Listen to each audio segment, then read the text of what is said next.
Y si quieren empezar con las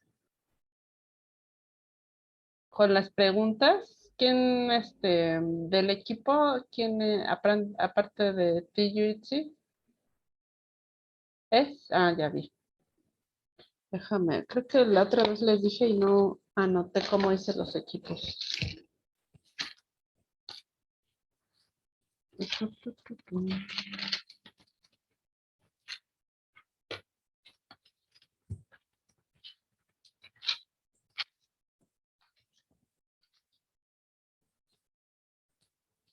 Ah, sí, sí, lo tengo anotado. Jocelyn, Cristian y Brenda.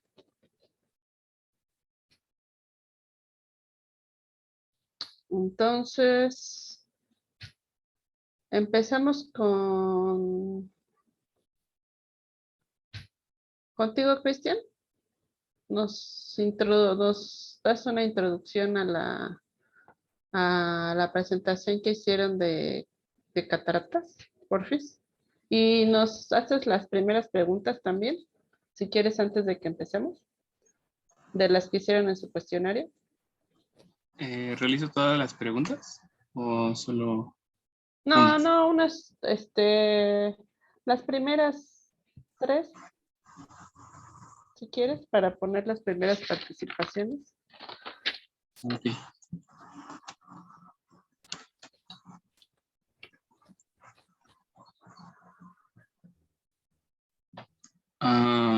Bueno, la primera es para Alexa y sería, ¿cuál es la estructura anatómica del ojo que se ve alterada en el paciente con cataratas? Pues hay una opacidad en el cristalino.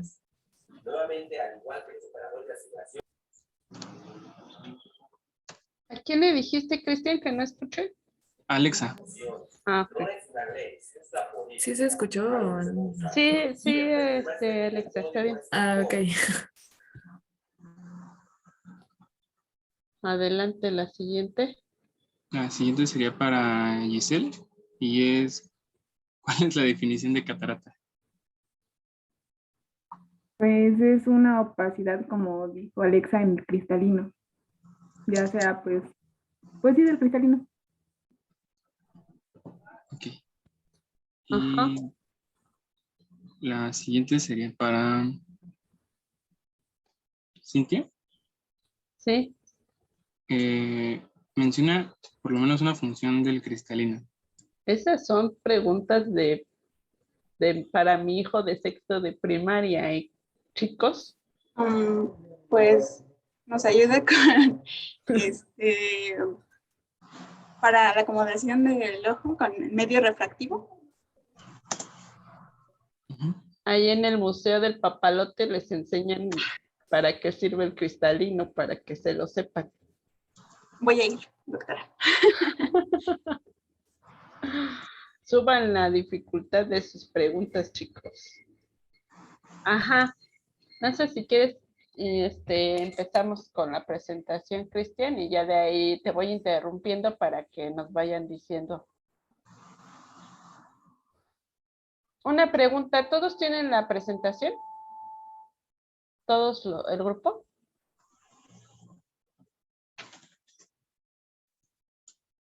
Chicos. ¿Cómo dijo, doctora? Es que no escuché. Que si tienen todos la presentación, todo el grupo. No. No. Bueno, No. para la siguiente, para que ya lo tengan todos y de ahí puedan tener como una base para estudiar. ¿Sí? Para la siguiente clase, no para el siguiente tema. Ok, sí, doctora. Adelante, Cristian. Ok, como ya lo mencionaron anteriormente, pues la estructura anatómica del ojo que se ve alterada en las cataratas va a ser el cristalino. Y bueno, anatómicamente lo que es el cristalino, pues va a ser una lente, como mencionaba, va a ser biconvexa, transparente, elástica y avascular, que se va a ubicar entre lo que es el iris por delante y el cuerpo vítreo por detrás. Y bueno, esta se va a mantener fija mediante las fibras sonulares y por su firme unión con el cuerpo vítreo. Y bueno, como vemos, va a tener lo que va a ser un polo anterior y un polo posterior. Esto es importante porque lo que son las cataratas, pues de acuerdo a su afección los podemos también dividir de esa manera. Y bueno, va a tener un diámetro que va a ser de 10 milímetros y un espesor que va a ser de 5 milímetros. Y bueno, su función, como lo mencionaron, va a radicar en el movimiento de la acomodación y que los rayos que inciden lleven a cabo el fenómeno que es de refracción y que permiten enfocar los objetos a larga distancia. Esto es importante para entender como el punto de partida de la fisiopatología de las cataratas. La siguiente, por favor.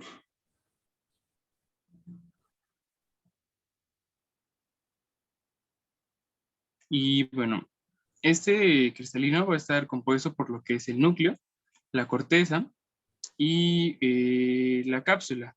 Y bueno, la cápsula del cristalino va a ser una membrana muy gruesa que, bueno, va a rodear a lo que va a ser el epitelio y a las fibras del cristalino, y lo que va a hacer es que se va a conformar de delgadas fibrillas de colágeno, en especial lo que es la tipo 1 y la 3.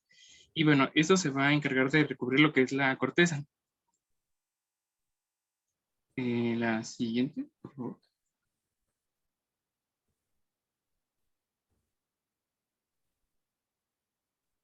Y bueno, entre sus mediciones vamos a tener que en su diámetro frontal va a tener de 9 a 10 milímetros, su diámetro anteroposterior de 4, el diámetro en cuanto a su curvatura anterior va a ser de 6 a 10 y su curvatura posterior va a ser de 5 a 6.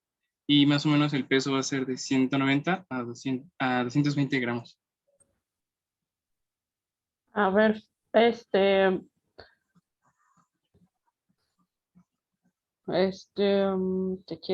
número me gusta? El 7, Alan. ¿Por qué crees que sea importante saber las dimensiones del cristalino? Maestra, creo que Alan se ¿No encuentra. está? Ah, ok. No, es que no tiene luz. ¿Mande? Es que me comentó que no tenía luz, por eso no sé. ¿Que no tenía luz? Sí. Ok. Bueno. Entonces, Luis Manuel. Sí, doctora, pues la importancia de conocer las dimensiones de la estructura va guiado para el tratamiento, ¿no? Para para cuando se hace la remoción del cristalino o cuando se trata como de mejorar el aspecto. Ajá, pero ¿aplicado en qué?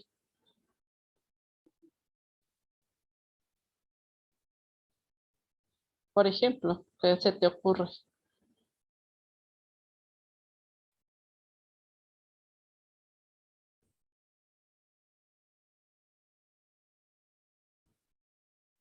¿Sí me escuchaste, Luis Manuel? Sí, doctora, estoy pensando. Pásame la siguiente, porfis.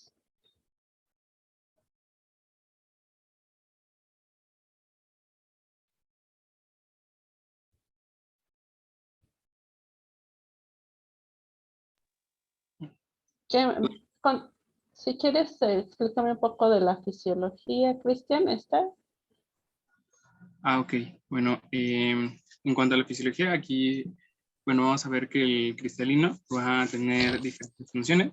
La primera de ellas es que pues, va a aportar una convergencia al ojo para poder enfocar imágenes en lo que va a ser la mácula.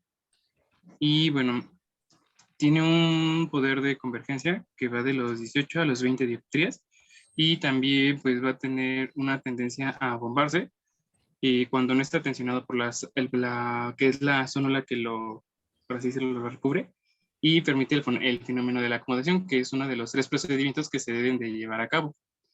Y también aumenta el poder de convergencia del ojo humano para poder enfocar como sea los objetos cercanos. La siguiente, por favor. Y bueno, aquí es la definición, doctora. ¿Le sigo o...? Ajá, sí, adelante. Bueno. Como definición de la catarata, pues va a ser la opacificación parcial o total del cristalino o de la cápsula de uno o de ambos ojos. que condiciona la disminución de lo que va a ser la agudeza visual o ceguera.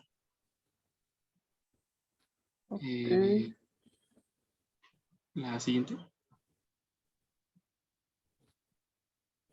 Y bueno, en cuanto a la epidemiología, pues vamos a tener que va a ser una de las principales causas de ceguera en el mundo, en especial por la catarata senil. Y bueno, va a tener 314 millones de personas que son visualmente discapacitadas, 45 millones son ciegos. Y bueno, el 80% de la discapacidad se puede prevenir o es tratable. Y bueno, el 90% de las personas llegan a ser ciegas o visualmente discapacitadas en países en vías de desarrollo, entre ellos pues México. Ajá. Y bueno, A ver, ahí nos va a ayudar Viridiana a ver qué más se encontró, qué quiere agregar de lo que encontró de la epidemiología. Oye. Bueno, ok. De acuerdo a la epidemiología, sí me escucho, ¿verdad? Sí. Ok. Encontré, déjenme ver si son los mismos datos. Bueno, que 17 millones de personas van a ser ciegos por esta causa.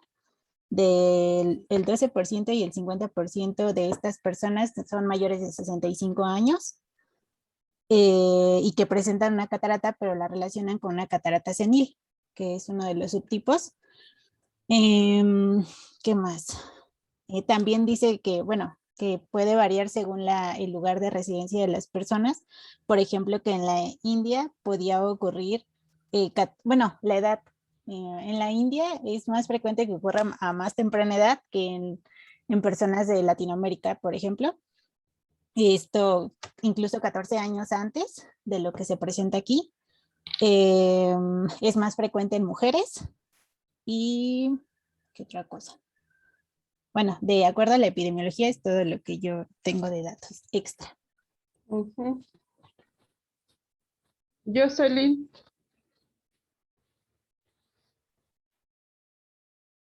La siguiente, por favor, la diapositiva siguiente.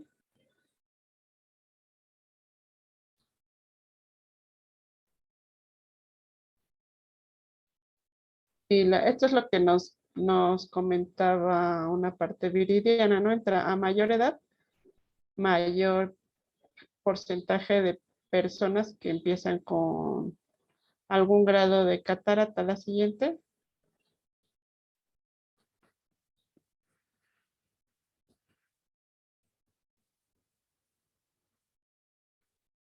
Jocelyn, a ver, dime explícame los factores de riesgo, porfis.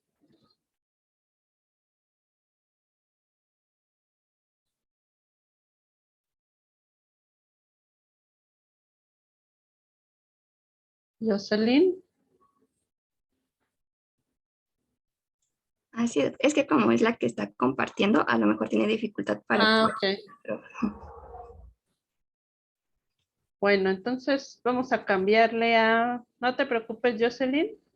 Vamos a preguntarle a Vale Rojo. Bueno. Ok. Bueno, tenemos los factores de riesgo. Uno de ellos es la diabetes. De hecho, hay un tipo de catarata exclusivo para estos pacientes y se va a presentar en ellos por la alteración que tienen en el metabolismo de la glucosa. Yo había leído algo relacionado a que iba a haber una acumulación de lo que es el sorbitol y como esa sustancia pues es... digamos, no se puede disolver, de alguna forma va a alterar toda la estructura y va a provocar daños en lo que es el cristalino. De hipertensión arterial y obesidad, yo había leído que se ha encontrado también que es un factor de riesgo, sin embargo, no estaba muy claro cuál era el mecanismo por el cual estas personas tenían mayor riesgo de presentar lo que es cataratas. Por parte de lo que es el tabaquismo, había leído que podía ser por una como irritación o alteración directa por el humo de la sustancia o podía ser también debido a que las sustancias que contienen el cigarro pues podían llegar al ojo a través de torrente sanguínea de alguna forma y pues van a ser tóxicos para las estructuras y van a alterar la funcionalidad del cristalino. Otro es lesiones previas en alguna estructura del globo ocular. Por ejemplo, bueno, puede haber obviamente distintos tipos de lesiones, pero aquí es un mecanismo totalmente directo que afecta a la estructura directamente. En casos de cirugía ocular previa, porque puede que al realizarse algún procedimiento en el ojo, dañemos de alguna forma el cristalino y eso también puede ser un factor de riesgo para desarrollar catarata. Tiempo prolongado a la exposición del sol. Yo había leído que debido a los rayos ultravioleta se podía generar como cierta elevación de la temperatura en los tejidos que se traduciría a lo que es como una quemadura y eso puede afectar a lo que es el cristalino. El envejecimiento, que lo hemos comentado, bueno, lo comentaron hace un momento en la epidemiología, porque conforme avanza la edad, pues hay ciertos cambios estructurales que van a afectar al cristalino. Yo había leído que conforme avanza la edad se va a hacer más grueso, va a perder más elasticidad y pues esos cambios van a propiciar a que sean, pues tengan mayor riesgo, vaya, de desarrollar catarata. Traumatismos, que es por una afección directa a la estructura y pueden ser también congénitas, o sea que ya nazcan con esta afección por alteraciones principalmente en algunos genes. Muy bien. La siguiente, por favor. Y ahora nos va a decir Valerie un poco de lo que hayas leído de la fisiopatología general. Lo Pues que bueno, hace que cambie. Ajá, adelante. perdón.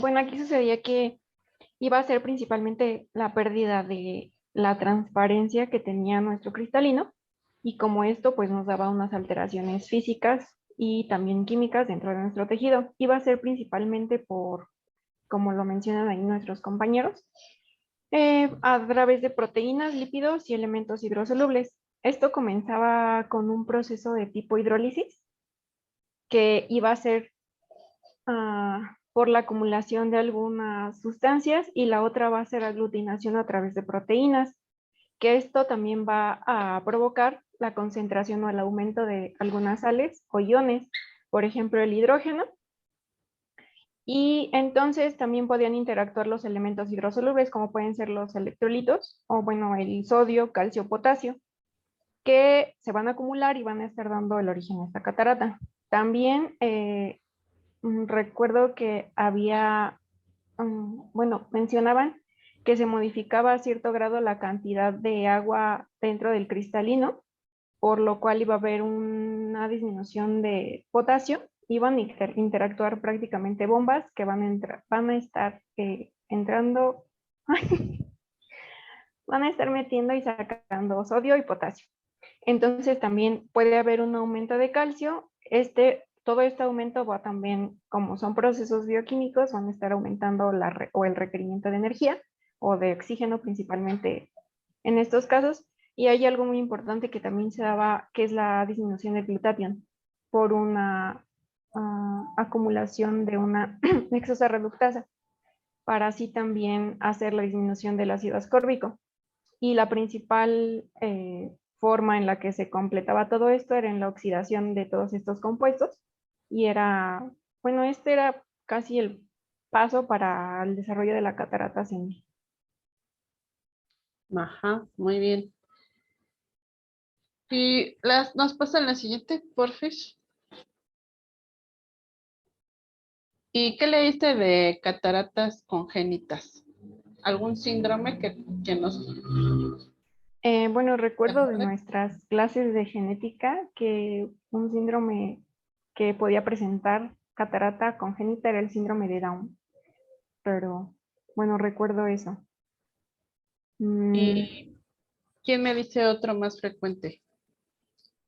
Que produzca... Yo encontré síndromes, pero eran de acuerdo, bueno, es que clasificaban las cataratas congénitas como por Bueno, en una parte son cataratas dermatológicas y aquí encontrábamos el síndrome de Rothmund, algo así, y de Werner. Ujú. Y también estaba otro que era el síndrome de Crouzon. Cruzón, ajá. Cruzon, y otro que es el síndrome de, empieza con A. Arnold, no. Es Hay de una, Alport, perdón. ajá, sí. Esos dos. Y también hay otro que, bueno, esos son ya defectos también en el metabolismo, que es de la galactosemia, que vamos a ver también otros tipos de catarata más adelante. Ujú. ¿Nos pasan la siguiente, por favor?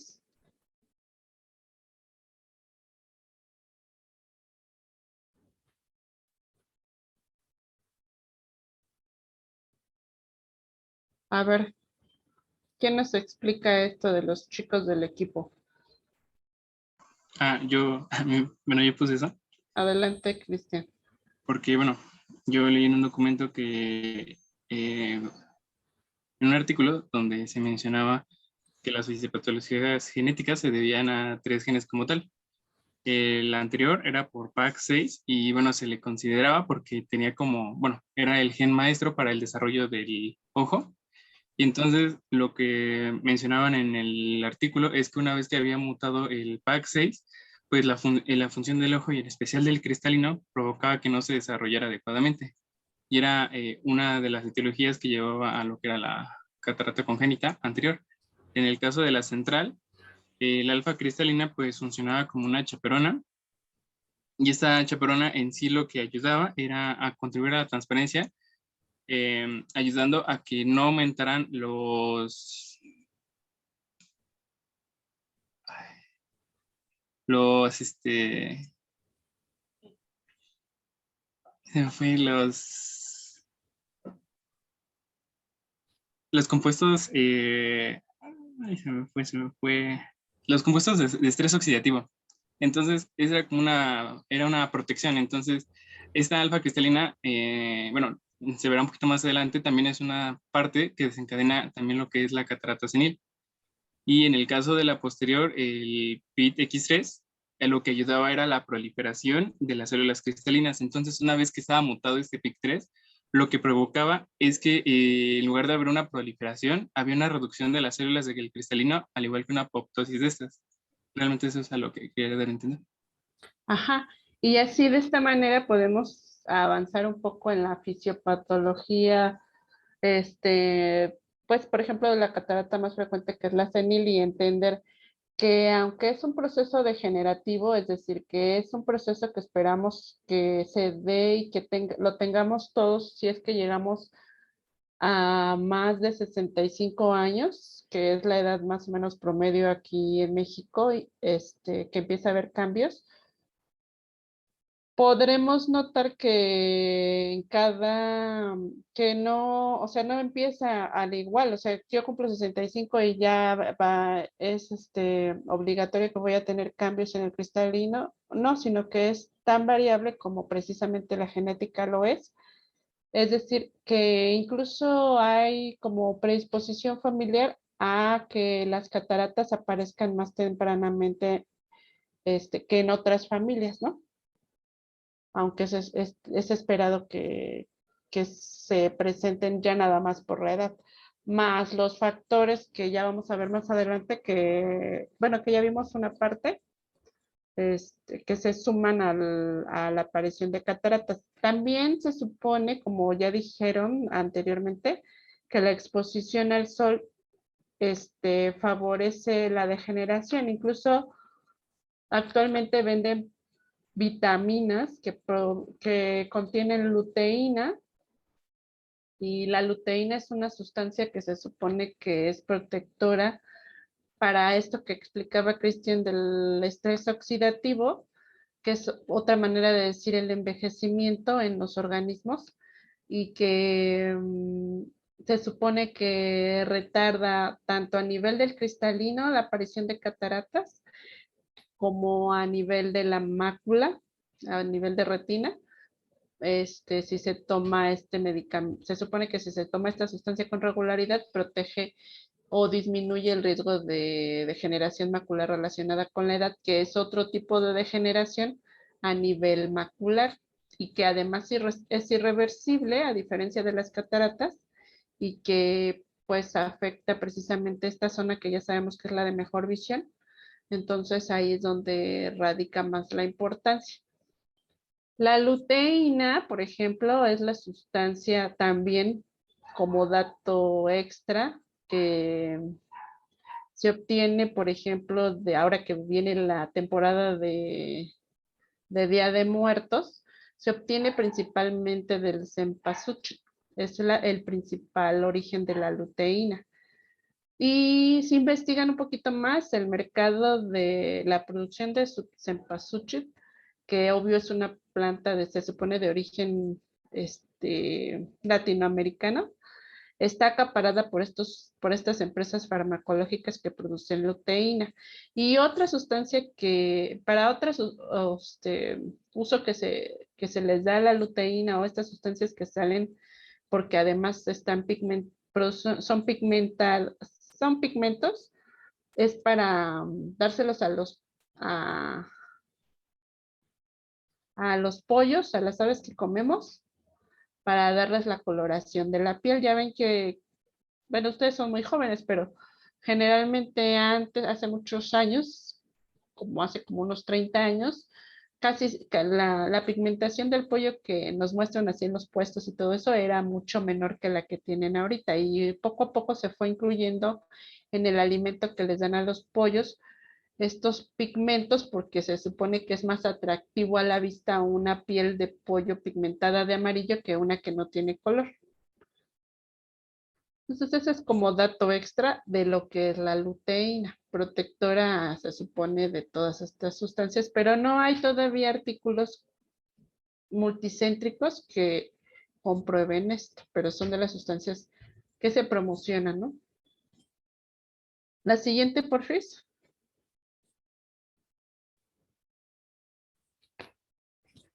Fernando, entonces, ¿qué características tiene? Ya vamos a entrar un poquito más como en la topografía y los tipos de catarata. Las cataratas congénitas, o sea, ¿cómo podría yo sospechar que un paciente tiene catarata congénita? ¿O qué leíste de la forma de las cataratas? ¿De las cataratas congénitas? Ajá. ¿O en general? Congénitas. Pues había leído que se dan a partir de la cuarta, quinta semana de embarazo, que pueden aparecer al nacer. Y bueno, en un artículo que había leído decían que era la principal causa de ceguera en pediatría, bueno, en edad pediátrica. También que estaban asociadas a malformaciones oculares o sistemáticas, a embriopatías. Ambliopías. Embriopatías. Bueno, es que encontré que decía embriopatías. Y decía que era, por ejemplo, con causas como infecciones intrauterinas, por ejemplo, la toxoplasmosis o la rubiola o el citomegalovirus. Y bueno, también había encontrado las metabólicas, que ya las mencionó usted, que era la de la galactosemia. También había una que era por causa carencial, que era por déficit de vitamina A o de ácido fólico o vitamina B12. Y en cuanto a las formas, pues no encontré mucho. Bueno, no vi formas como tal. Muy bien, Fernando. ¿Quién sí puede identificar alguna de estas que no sea del equipo que hizo la presentación de estas cataratas que nos pusieron en la diapositiva?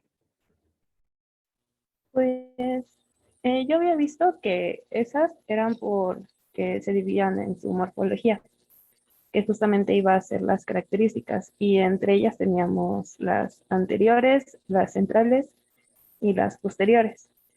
Y dentro de las centrales yo encontré tres, que es la polar anterior, polar anterior, piramidal anterior y capsular anterior.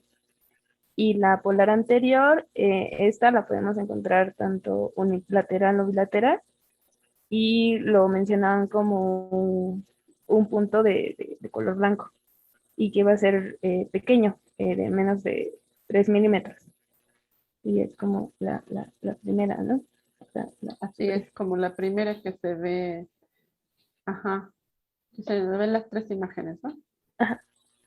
Y la piramidal también decían que era de forma, de color blanco, pero este era de forma de cono. Creo que esa era la diferencia entre una y la otra, porque ambos eran blancas, pero una tiene esa forma. Ujú. De hecho, hay cataratas congénitas, dependiendo de qué alteración, o sea, qué malformación o qué cambio congénito la haya dado lugar, es el tipo de catarata que va a producir. Pero existen cataratas como, por ejemplo, en esta imagen que vemos que es la del lado derecho, la que se ve, bueno, de frente se ve nada más como un punto. La imagen del medio además tiene opacidades en la parte posterior, sí tiene un punto en medio, más otras opacidades atrás, ¿no? Que son como esos puntitos que se ven al lado. Pero cuando solamente es un punto como el que describí ahorita Jessica, el paciente puede estar viendo bien, o sea, no necesariamente una opacidad en la catarata genera disminución de la agudeza visual importante, sobre todo cuando son congénitas. De hecho, hay pacientes que los que hacemos diagnóstico de catarata congénita como hallazgo durante la exploración oftálmica, cuando son así de pequeñitas. Esto quiere decir, nos va a llevar después al tratamiento de que no cualquier opacidad en el cristalino se opera. Si esta opacidad es puntiforme, pero no tan densa, a lo mejor el paciente llega a una agudeza visual de 20-40, que son 2 líneas menos de lo normal, que dijimos que es el 20-20. Entonces, por eso a veces el paciente ni se enteró nunca de que tuvo una catarata congénita, y les digo que a veces es como hallazgo en la exploración, pero depende de la ubicación de la opacidad y también de lo que, sobre todo del tamaño, de la ubicación y del tamaño de la opacidad. Adelante, la siguiente.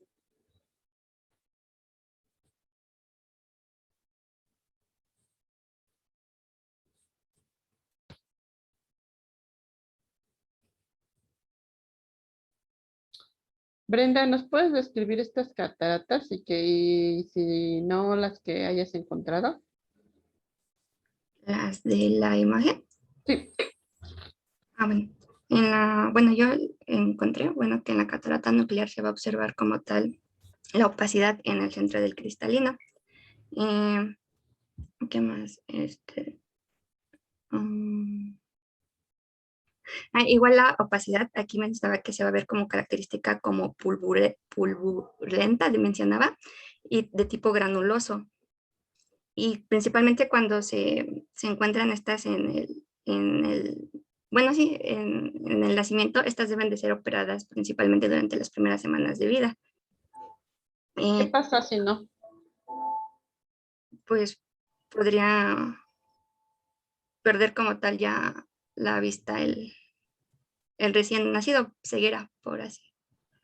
Ajá, porque el desarrollo visual, acuérdense que se da durante los primeros 7 años, o sea, la maduración del sistema visual no termina por completo hasta después de cumplir los 7 años. Entonces, cualquier evento o enfermedad que no permita que la luz entre a ese ojo, entonces ese ojo no es estimulado neurológicamente y se desarrolla lo que vamos a conocer como ambliopía. Lo vamos a ver con mayor detenimiento, por ejemplo, en estrabismo. Si el paciente, porque su ojo está desviado, no se estimula todo el tiempo, neurológicamente no está viendo imágenes, ese ojo no se desarrolla, es decir, no tiene un buen desarrollo neurológico y entonces aunque todas las estructuras estén bien, ese ojo no ve o desarrolla una visión subóptima, que es más o menos como un 20/200.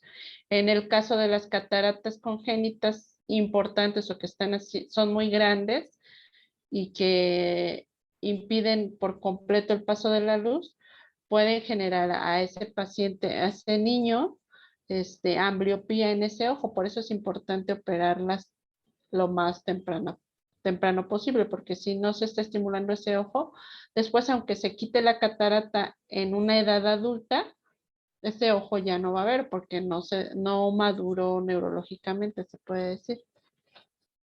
Adelante. Así, bueno, y ahora la sutural, estas van a ser de tipo hereditario, pueden ser bilaterales o unilaterales, y así como su nombre lo dice, sutural, pues van a afectar a las suturas en Y, por así decirlo, del cristalino. Y las zonulares, estas van a ser principalmente durante la primera infancia, igualmente de tipo hereditario, y aquí prácticamente el núcleo va a ser como de tipo transparente y alrededor de él se pueden observar como masas muy opacas que van a estar como en forma de anillos y van a ser como en las capas externas alrededor de este núcleo. Y se pueden ver, y en las zonas internas van a haber zonas que se van a ver como de tipo transparente. Y su color puede ir variando de gris pardo hasta un azul. ¿Y qué más? Creo que ya. Bueno, lo más. La siguiente. ¿Le sigo, doctor? Sí. Ok. En la catarata polar posterior, estas van a ser igual opacidades en el cristalino. Estas van a ser pequeñas, centrales. Igualmente van a tener como una coloración blanca. Y se pueden observar, bueno, las signas van a ser, la opacidad puede afectar solamente a la cápsula. ¿Qué más? Igual, algo que, bueno, sí, ahora la mancha de Mittendorf, esta igualmente va a ser una opacidad, va a estar localizada en la cápsula anterior del cristalino y es producida por era un residuo se me fue el nombre de la arteria, empezaba con H y... Ya lo idea. Ay, sí, perdón. Gracias, doctora. Y esta se puede extender desde el nervio óptico hasta la cara posterior del cristalino y dar este tipo de opacidad. Y la subcapsular posterior, van a ser por lo general de tipo idiopático. Y esta generalmente se debe por el consumo prolongado de esteroides o por traumatismo. Incluso se puede ver en el síndrome de Down con una opacidad cortical profunda. Y ¿qué más? Igual decía que esta va a rodear al núcleo, pero en forma de corona. La siguiente, por favor. Ahora tenemos a la membranosa. Esta va a ser, se va a producir por una reabsorción de la proteína que va a conducir a una membrana blanca. Igualmente se ve, es el resultado de algún tipo de traumatismo. Igual puede ser como una afección como una consecuencia de cuando tenemos rubiola. Igualmente aquí el cristalino se va a ver opaco, fibroso y un poco delgado. La catarata cerulea, y también conocida como punctata, esta aquí, a diferencia de las demás, aquí van a ser como pequeñas opacidades y van a estar, se va a representar o visualizar como puntos distribuidos irregularmente en la corteza del cristalino, principalmente en sitios periféricos. Y igual decía que estos puntos principalmente van a ser de color azul claro y muy brillantes. Bueno, así prácticamente los vamos a visualizar cuando ya realicemos el examen con biomicroscopio. Y las difusas, igualmente aquí van a ser opacidades y van a adquirir diversas formas. Y aquí prácticamente su principal localización va a ser en el núcleo y en la corteza. La siguiente. Algo importante, sí, en la siguiente, que dijo Brenda, es que todas estas imágenes que nos enseñaron fueron bajo dilatación pupilar. Les digo que para la exploración oftalmológica lo ideal es dilatar la pupila porque se ve por completo el cristalino. Bueno, no por completo, pero en su mayoría. Y entonces podemos ver los diferentes tipos. Y solamente se ven con el biomicroscopio porque con una iluminación normal es muy difícil como diferenciar los diferentes, valga la redundancia, hacer diferencia entre las diferentes variedades de catarata, pero sí, precisamente para eso está diseñado el biomicroscopio que nosotros usamos. Entonces vamos a dejar a Brandon que nos hable de la fisiopatología, o sea, específicamente la catarata senil. Se han desarrollado varias teorías, a los compañeros les pedí que nos explicaran dos. Entonces, no sé si pudiste revisar algo de esto, Brandon. Sí, pues va un poco de la mano de lo que ya nos había explicado Valerie. Pues ya que hay un desequilibrio de un desequilibrio del paso de electrolitos y pues lleva como a una, no sé cómo decirlo, pero como si se deshicieran las fibras cristalinas. Y bueno, yo había leído que es que no recuerdo la palabra exacta, de esta parte que le digo de las fibras cristalinas, era un proceso cortical. Y pues básicamente era, o sea, bueno, normalmente la composición del cristalino está constituida por pequeñas moléculas de sodio y una pequeña parte también de potasio. Bueno, es lo que ilustran mis compañeros también. Y cuando está sucediendo este proceso es que digo que no recuerdo el nombre, pero el proceso cortical, hace que haya una alteración en la distribución iónica y pues no hay una permeabilidad del sodio, básicamente. ¿Y quién más le ayuda a continuar? ¿Cómo de esta teoría o de otra teoría que hayan leído?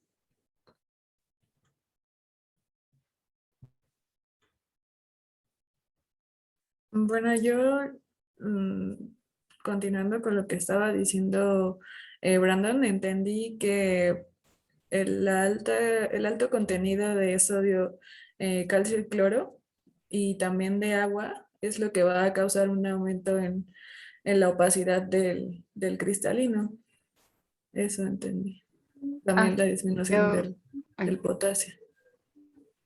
Ajá, ¿quién más iba a hablar? Yo complementando, bueno, había encontrado que también algo que sucede es que las proteínas se vuelven más insolubles y eso contribuye a la opacidad del cristalino. Y que también puede haber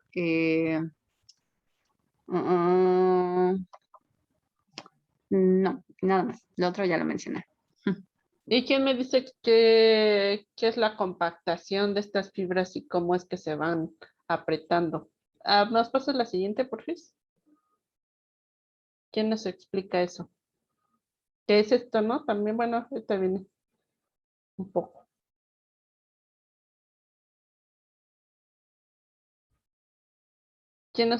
Del equipo, quién nos explica este proceso?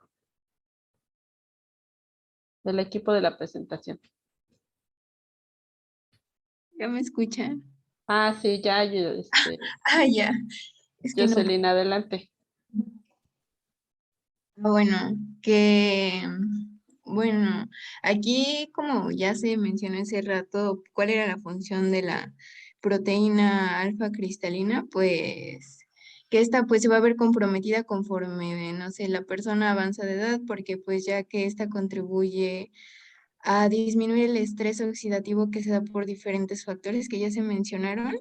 Y pues bueno, esto va a hacer que pues su capacidad antioxidante disminuye y pues aumente en la cantidad de ROS, bueno, de los radicales libres. Y pues después de esto, pues las proteínas se van a volver a insolubles y pues estas se van a caracterizar porque van a tener un alto peso molecular, pero al tener un alto peso molecular va a ser complejo de que, bueno, que se procesen. Y bueno, también pues aquí lo que pasa es que pues se ve alterado entonces ya el cristalino y pues empieza como a engrosarse debido pues a que ya no se pueden procesar estas proteínas que tienen un elevado peso molecular. Y pues Está bien las que sigue. así.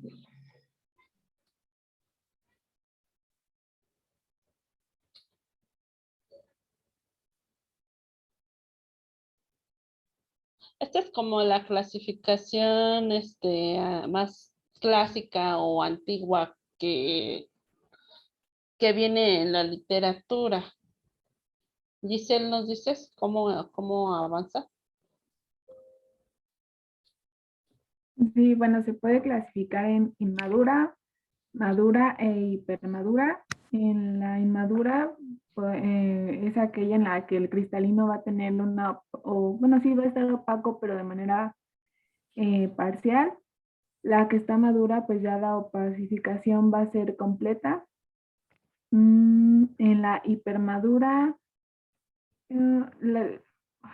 creo que la cápsula anterior iba a estar como arrugada por la salida del agua del cristalino. Y la morganiana, el núcleo se iba a hundir no recuerdo bien, pero algo pasaba en la corteza que provocaba que se hundiera.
Chicos, ¿ya me escuchan? Sí, doctor. Ya. Les decía que se apagó la batería de mi compu, pero seguimos adelante. Ahorita me conecto en la otra vez. Doctora, tengo una pregunta.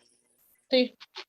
¿Esta clasificación es para todas? O sea, porque, por ejemplo, en la que habíamos visto, en la infantil, bueno, en la congénita, pues lo dividían en anterior, central y todo eso. ¿Esta es para todo tipo de cataratas? No, generalmente se aplica para cataratas senil. Ok, Ajá. gracias. cada una de las que vamos a ir viendo como que tienen una ubicación específica, característica, y esta progresión de todas estas imágenes que vemos es como la clásica de la catarata senil. Aunque también hay algunas, por ejemplo, la catarata metabólica como la diabética, empieza de una manera específica en la cápsula posterior, pero, y si la vemos en las etapas iniciales, pero conforme va avanzando, la edad, si el paciente no se opera, pues se puede convertir en una, como por ejemplo aquí vemos la hipermadura o madura, porque se va opacificando el resto del cristalino, solo que casi siempre les digo que las diferentes enfermedades que favorecen su aparición hacen que el inicio sea diferente en cada una de las diferentes patologías. Pero ya cuando estén muy avanzadas, es decir, que avanzaron muchos años, invariablemente va a avanzar la opacidad y entonces pueden llegar todas a verse en algún momento como hipermadura o morganiana, porque ya todo el cristalino está opacificado.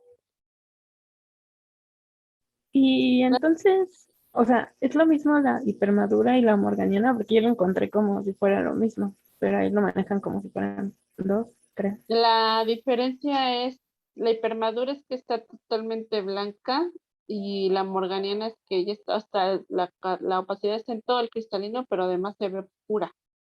Empieza con tonalidades oscuras. Esa es la diferencia con la morganiana y también ahí coincide con la imagen que estamos viendo, ¿no? Ok, sí, gracias.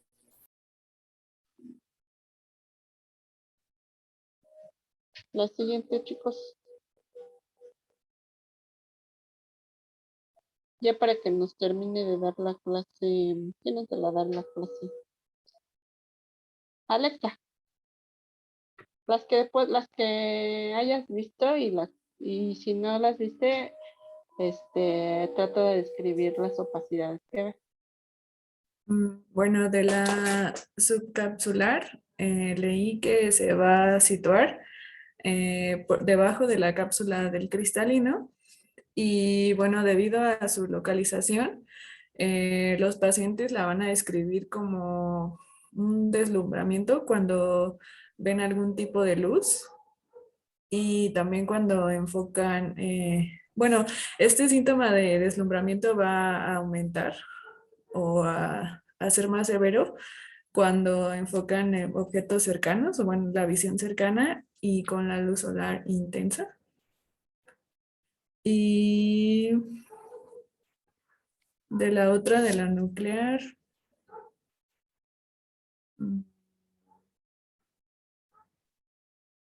no, de las otras dos ya no las leí. Ujú.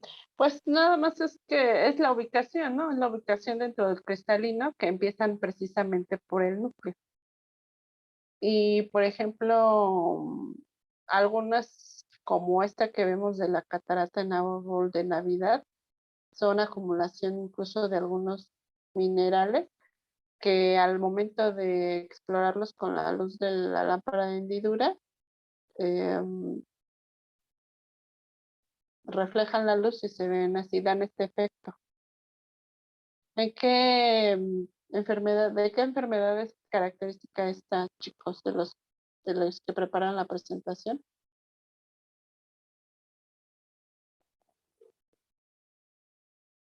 Es en la diabetes, ¿no? No específicamente. Adelante, chicos, la siguiente.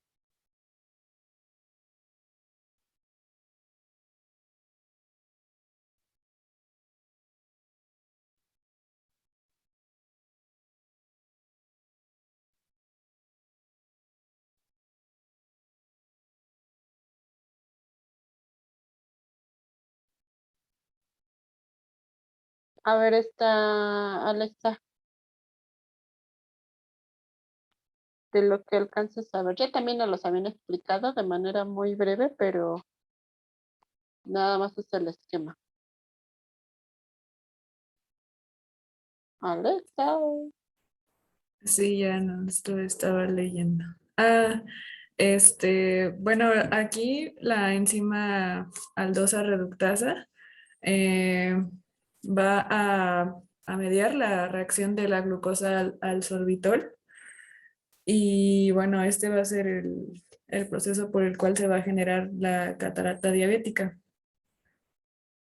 Y bueno, la acumulación del sorbitol va a generar un cambio un cambio osmótico y es por eso que se va a causar la degeneración del cristalino. A la siguiente, chicos.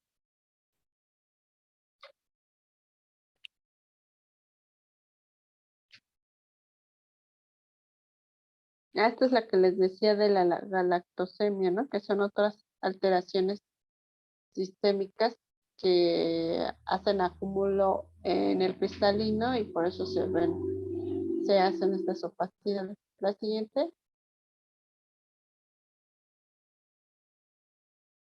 Ajá, y todo lo que les decía de las enfermedades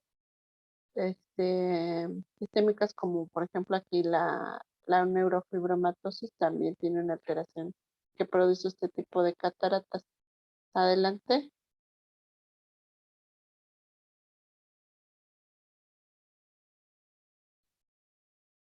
Y bueno, aquí lo que vemos son otro tipo de opacidades, pero esto es por inflamación. También la inflamación dentro del ojo produce cambios dentro de la cápsula del cristalino y puede producir, por ejemplo, la imagen de la extrema derecha, ya tenemos complicaciones que son muy frecuentes, que son las sinequias una vez terminado el proceso inflamatorio. Se generan adherencias del iris con el cristalino y el cristalino está opacificado. Ahí, por ejemplo, la pupila deja de ser negra y se convierte en blanca. Y si se fijan, tiene una adherencia en la pupila del mismo iris. Esa es una imagen clásica de secuelas por uveitis. La siguiente.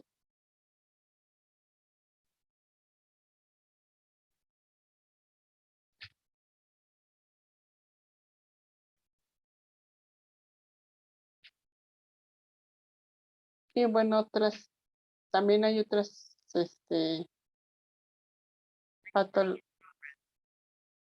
patologías que, déjenme hacer algo de esta, de mi cel.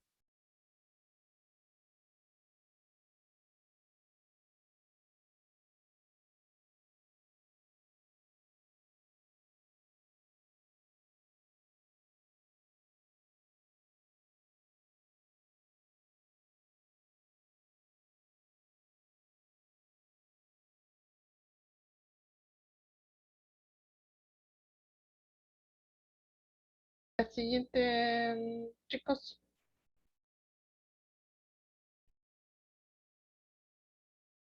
Esto es la de la que nos hablaba Valeria Rojo, la primera de los factores de riesgo, que puede ser que un traumatismo penetrante, nada más con tocar incluso la cápsula o romper la cápsula anterior, lo más probable es que si un cuerpo extraño penetró y, y tocó el cristalino, lo más frecuente es que se haga posteriormente una catarata postraumática, como la imagen de la izquierda. Y la imagen de la derecha es, por ejemplo, no por traumas penetrantes, pero sí por una contusión. Por ejemplo, muy frecuentemente los puñetazos o cuando reciben golpes por asaltos o por agresiones, que son contusos, golpes contusos, pueden desarrollar este tipo de cataratas. Incluso hasta se habla de años después del evento traumático, ¿no? O sea, casi siempre que vemos una catarata en un paciente joven, joven nos referimos a menos de 50 años, que ya tiene una catarata, un paciente de 30 a 20, si no tiene alguna enfermedad que explique la catarata, casi siempre interrogamos sobre eventos traumáticos, o sea, algún golpe que haya recibido en el ojo. La siguiente. Bueno, y aquí como dice otras causas de cataratas menos frecuentes, pero que sí están documentados y que se sabe que se pueden producir, es por ejemplo la electrocución, los pacientes que se electrocutan, por ejemplo, sobre todo los trabajadores de pues de estas líneas de alta tensión, pueden llegar a desarrollar cataratas si tienen un evento de electrocución accidental. Y la radiación infrarroja, bueno, esto, sobre todo por exposición a fuentes como, por ejemplo, ¿cuáles investigaron, chicos, del equipo de la presentación? A los que comúnmente trabajan en donde hacen vidrios, a los sopladores, podría ser. Ajá, exacto. La siguiente.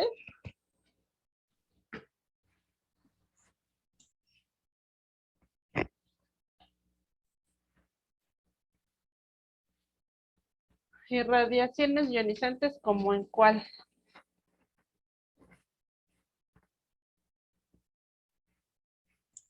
Para el tratamiento de los tumores, podría ser. Así es, para los que se utilizan para tratamientos oncológicos, ¿no? Sí. Esos pacientes pueden desarrollar catarata como consecuencia de la exposición a las radiaciones, dependiendo igual del área que se esté tratando. La siguiente.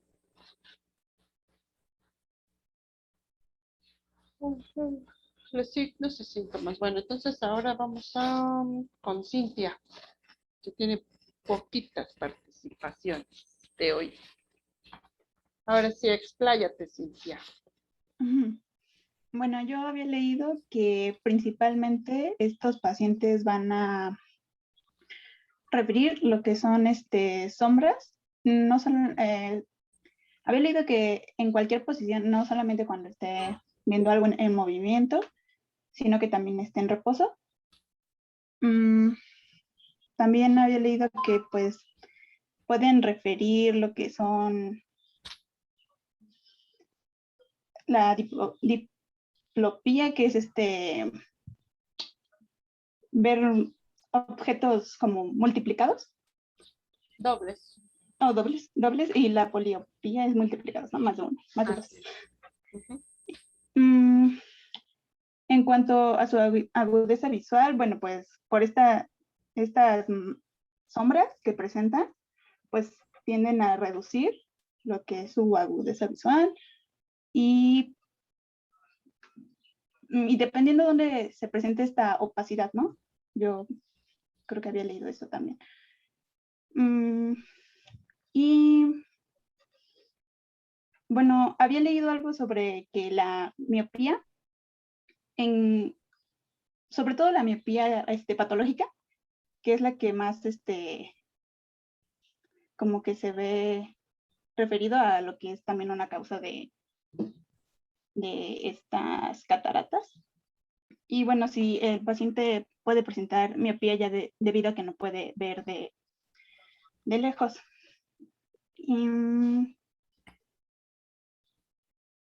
Y pues creo que habían leído nada más eso.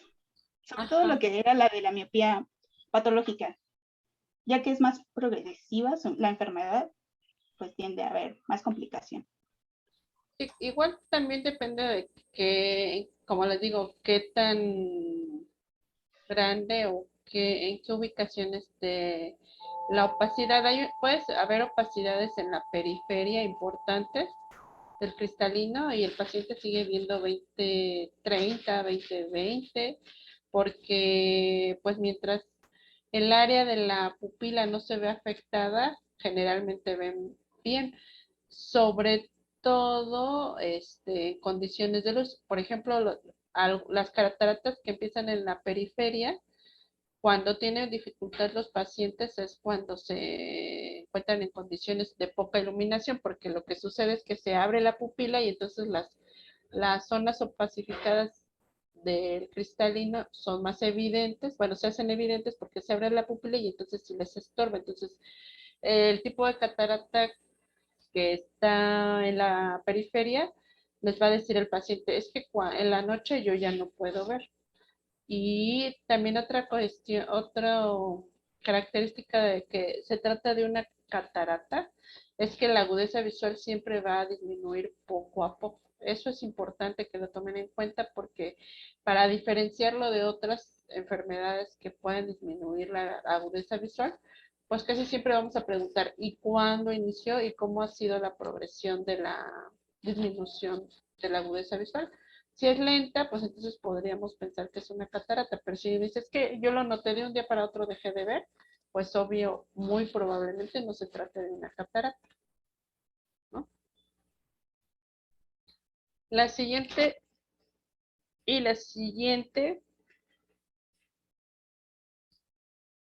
esta es importante, a ver qué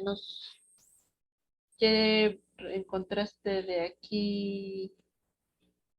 ¿Quién me iba a decir? Giselle. ¿Qué es la leucocoria? Bueno, yo leí que es como un reflejo blanquecino que se iba a observar al iluminar el ojo.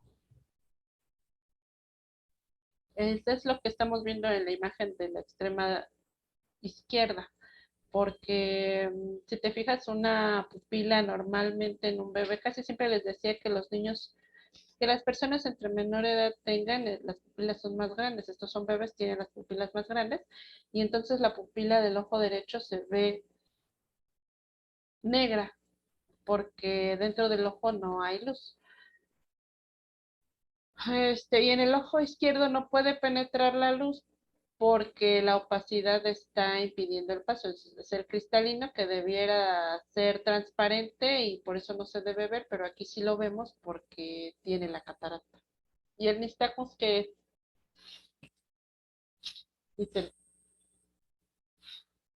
Perdón, doctora, disculpe, ¿podría repetir lo de la leucocoria? Es que se me trabó mi internet.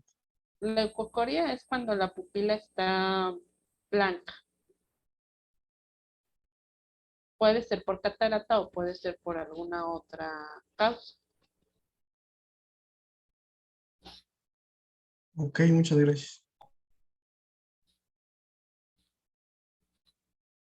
Giselle.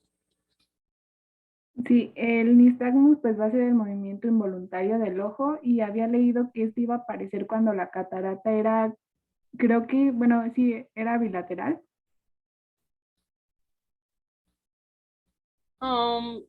Sí, puede ser porque hay una deprivación visual y generalmente se manifiesta a veces, no siempre, pero sí como nistagmus en ocasiones. ¿Y el estrabismo por qué se da en pacientes con catarata? Leí que era por lo mismo de que no podían ver bien, pero no, o sea, no entendí por qué sucedía.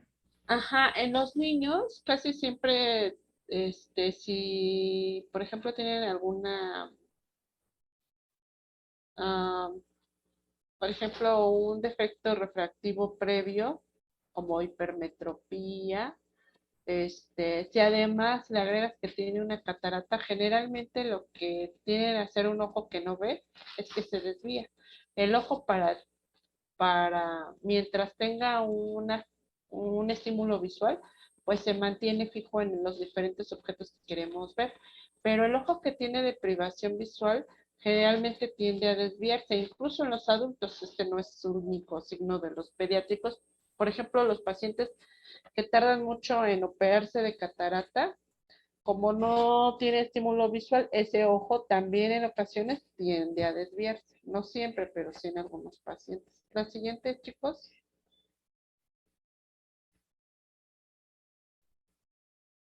Entonces, ¿cómo la diagnosticamos, Valerie, la catarata?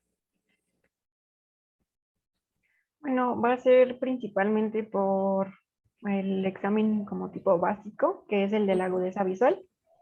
Y aquí normalmente se le aplica a las personas con la cartilla de Snell, que si no mal recuerdo es para evaluar la visión lejana. Y también se puede evaluar con lo que es el agujero estenopeico. Bueno, ajá. Si mejoraba la visión, pues el paciente tiene una agudeza visual buena y se puede corregir con unos anteojos. Pero si no mejoraba, no recuerdo muy bien, la bibliografía mencionaba que podía ser paciente ciego. Ay, no recuerdo cómo lo expresaban, pero era que tenía un problema. Y, ¿qué más?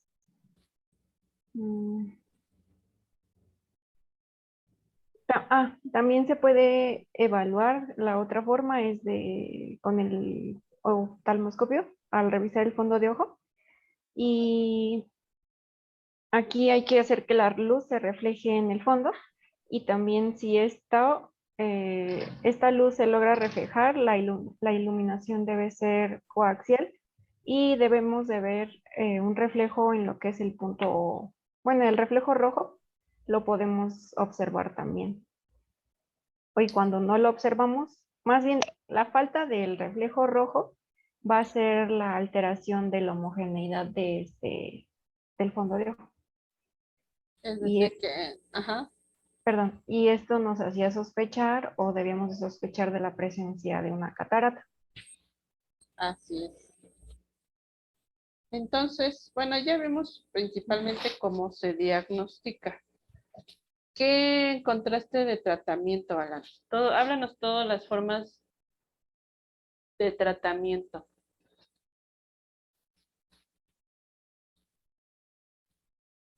Alan. No, doctora, le fallo.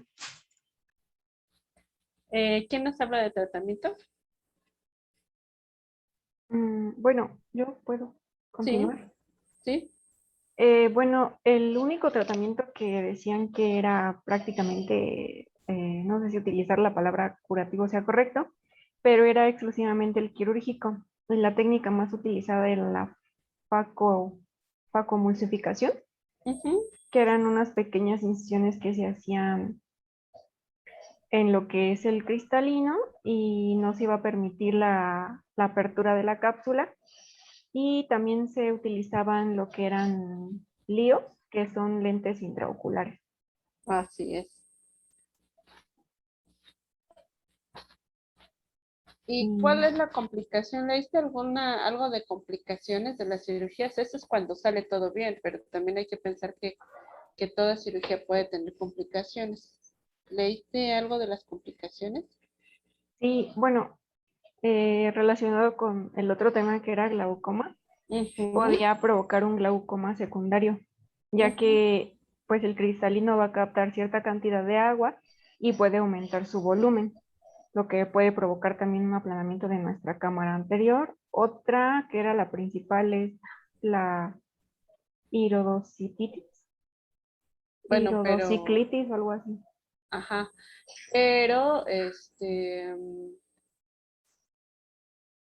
bueno, esta descripción que me hiciste del glaucoma es mientras no se opera la catarata. O sea, se supone que una catarata puede avanzar y mientras no esté demasiado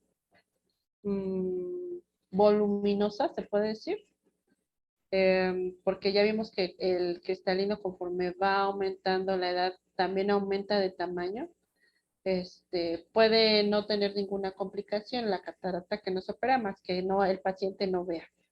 Pero también puede suceder esto que tú explicaste, como el cristalino está más grande, entonces empieza a impedir el drenaje del humor acuoso y entonces se produce glaucoma secundario a la presencia de catarata, que se curaría con la cirugía de catarata. Pero lo que yo pedí fue complicaciones de la cirugía. Ahorita nos van a pasar un video sus compañeros para que se nos haga como de una manera muy breve y muy simple, qué es lo que en realidad hacemos cuando operamos de catarata.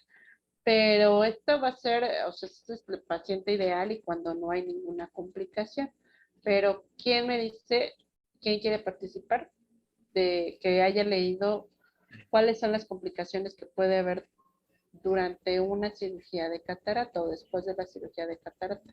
Yo, doctora.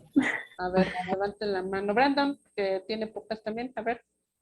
Sí, yo había leído que hay dos tipos de complicaciones. Hay unas complicaciones inmediatas y unas tardías. Dentro de las inmediatas está ¿cómo se dice? Pues sí, puede, o sea, bueno, puede haber una endoftalmitis o, bueno, también hay un edema ¿Qué, corneal. qué es la endoftalmitis?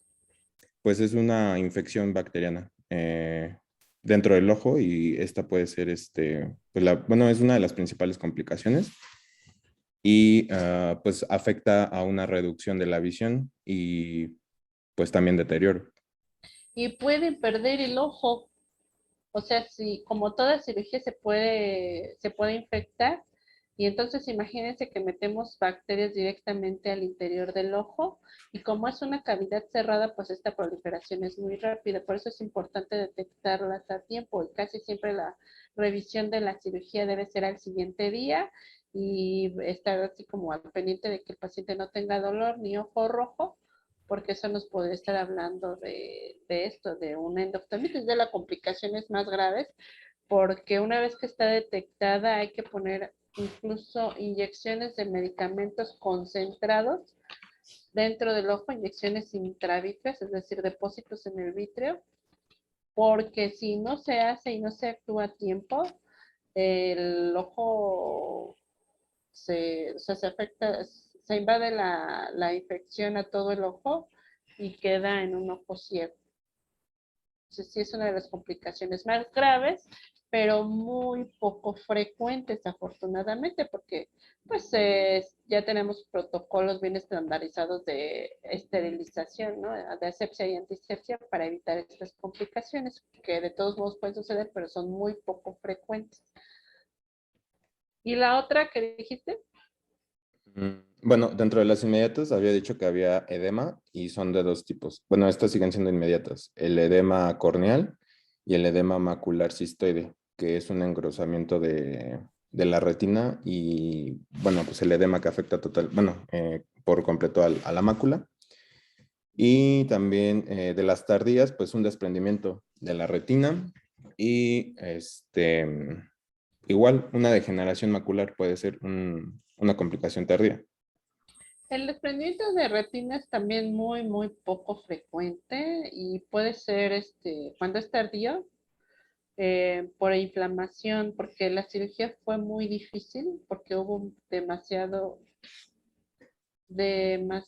proceso inflamatorio, ya sea porque hubo una manipulación excesiva para poder sacar la catarata, y entonces se produce el proceso inflamatorio y la inflamación puede desprender la retina, pero también es de las más raras. ¿Quién me habla de una complicación más frecuente de los que querían participar? ¿Podría ser el desgarro retiniano o incluso la Mm, producción de un hipopión? no, también son como parte. El hipopio, por ejemplo, es un signo inicial de cuando tienes una endoftalmitis. Pero otras de las más frecuentes, la más frecuente es Yo, menos. Ajá, adelante, Jessie. yo había visto que era la opacidad de la cámara, de la cápsula posterior. Ah, esa sí es frecuente. Esa Solo que, o sea, es que ahí mencionaban que eran unas perlas de un nombre bien raro. Bueno, empieza con H. Ajá, no importa. bueno, esas perlas, pero no entendí, o sea, eso era como tal la forma de cómo lo íbamos a ver, porque mencionaban que también era como huevo de pescado, ¿no? Entonces era como lo íbamos a ver directamente o a qué se referían esas perlas. Es que eso ya, Ahorita de lo plano vamos a no entendí. explicar. Ahorita lo vamos a explicar. Pásenos el video, porfis, para que lo veamos. Que tenemos aquí es la técnica pues más frecuentemente usada para cirugía de catarata, aunque hay otras diferentes variedades para quitar la catarata. Ay, y ya nos tenemos que ir a glaucoma. Adelante. A ver si se ve.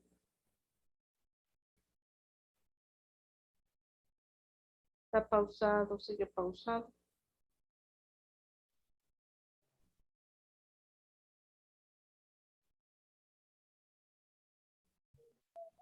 A ver.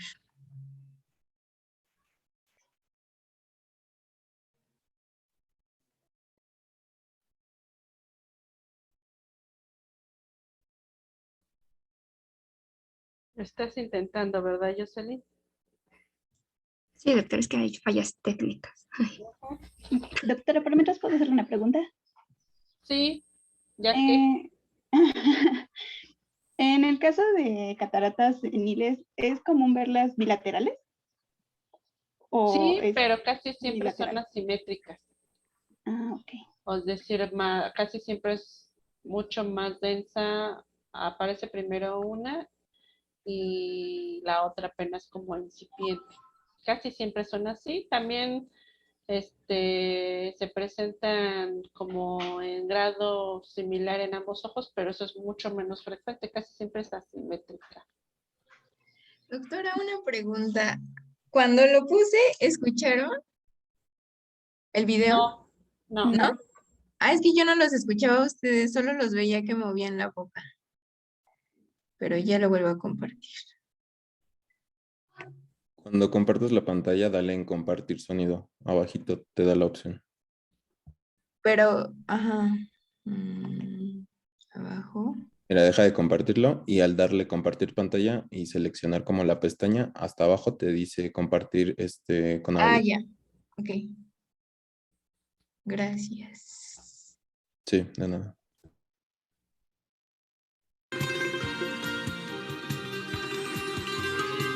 Cirugía de catarata madura con facoemulsificación. La catarata es madura cuando su opacidad impide ver el fondo de ojo. Es de color gris y blanco cuando es completa. Aspecto de la catarata al empezar la cirugía. Inyecto anestesia subconjuntival con una aguja de 32 Gs. Incisión principal. Introduzco azul tripán en cámara anterior para poder visualizar mejor la cápsula. Introduzco viscoelástico en cámara anterior. Realizo una incisión accesoria. Capsulorhexis circular continua. El colorante azulado nos facilita la visualización de la capsulorhexis.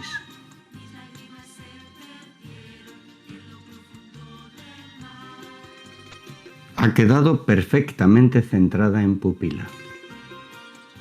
La catarata es de aspecto blanquecino y el núcleo es muy duro.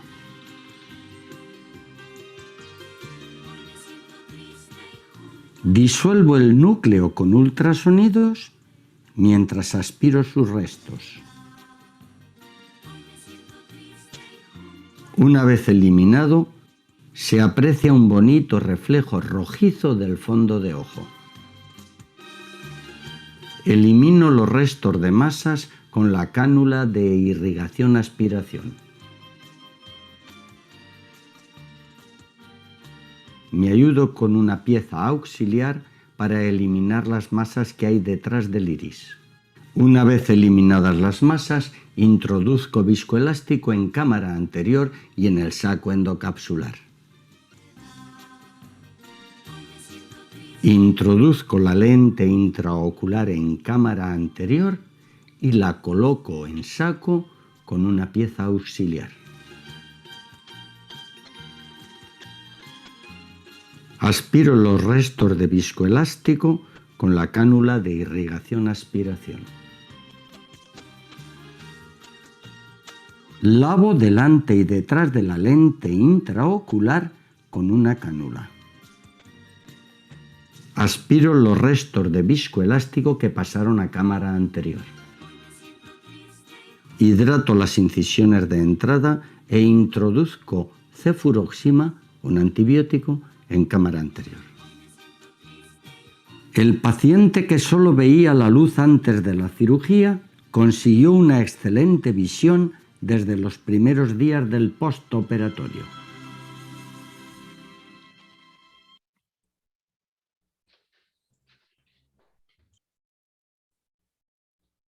Ahora tenemos otro video, pero aquí ya va a ser como contar cuando se aplica lo que es el lente intraocular. ¿Lo puedes poner, Gaby, por favor? Es el que sigue. Voy. Gracias.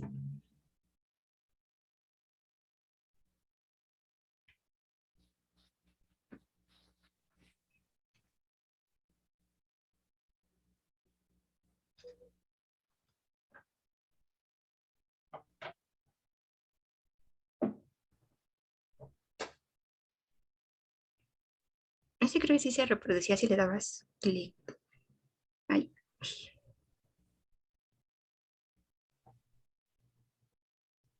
Ah, pero sí se ve. Ah, sí, sí se ve.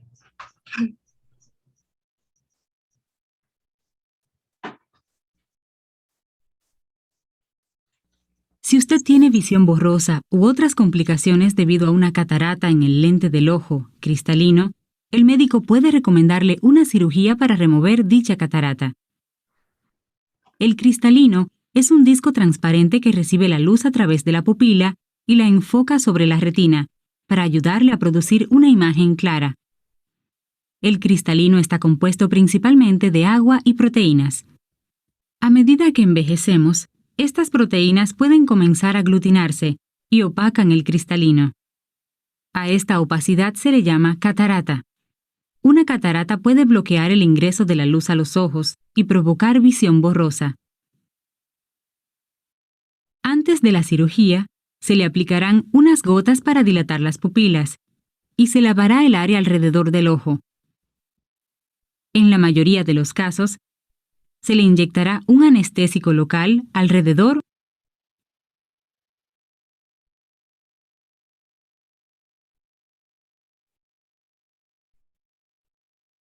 Es que no se ve no corre la imagen, ¿verdad?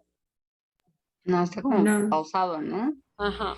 Bueno, pero con el otro, este también es muy similar al anterior que ya lo había visto yo previamente. Entonces me fui unos segundos porque estaban llamando y no sé qué más dijeron o qué más. Si preguntaron algo más, chicos.